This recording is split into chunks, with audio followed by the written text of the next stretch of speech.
10 components of fitness, okay? The 7 movements have nothing to do with the physiological and neurological responses of the body, okay? Cardiorespiratory endurance. How long can you do something at whatever level of effort? Okay, it's different than stamina. A lot of times people get stamina and cardiovascular endurance mixed up. Stamina is how long can you do something at the same level of effort. So I can run 30 miles. I may start fast and end slow, but I did 30 miles. Okay?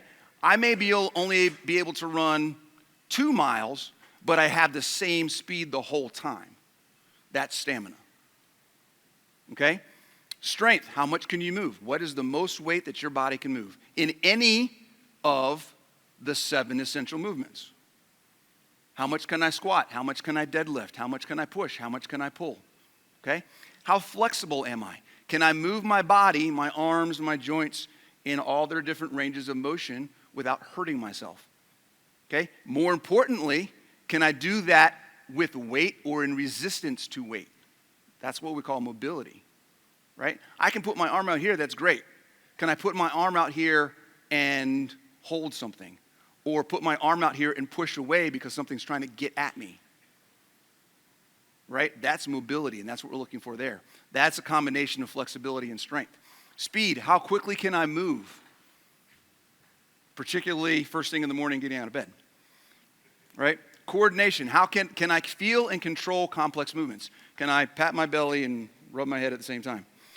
How can I make my body do what I want it to do when and where I want it to do it? Am I accurate? Can I change direction efficiently? Do I have balance? How many people here struggle with balance? Right? We've got a lot of medical people in here. What's one of the biggest things that happens to people as they get older? They lose their balance, right?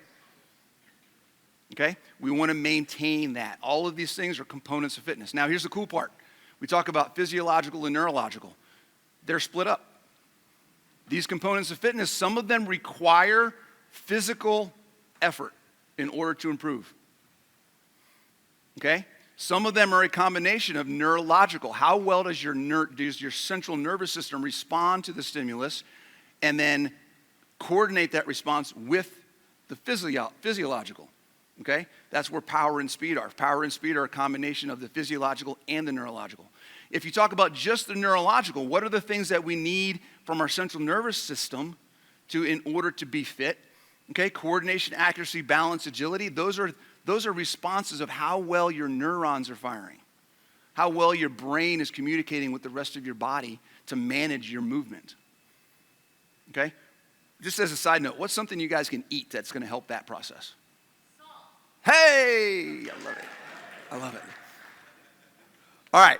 The third thing we're going to talk about, we're going to add more things to this list. In case you can't do math, there's 20 things altogether when we talk about fitness. 20 specific components to fitness that you can work on to improve your quality of life, okay? There are 3 different ways that our body utilizes and produces energy, okay? One is called the phosphogene or the ATP system. That's basically your mitochondria accesses ATP that's stored in your muscle and just produces energy. It's usually used for short burst, heavy work or sprint work, things like that, where you're doing something quick. Oh, I got to grab this really fast and run, okay? Then there's the glycolytic, where glycogen is the primary fuel source. Your body breaks down glycogen to produce ATP in order to function and do the work, okay? That's like high-intensity interval training, sprints, doing things that are usually in the minute or less range of effort, okay?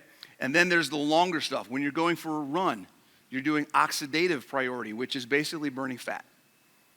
Okay? So you need to work in all 3 of these different things when you're thinking about your fitness and being able to function under different conditions.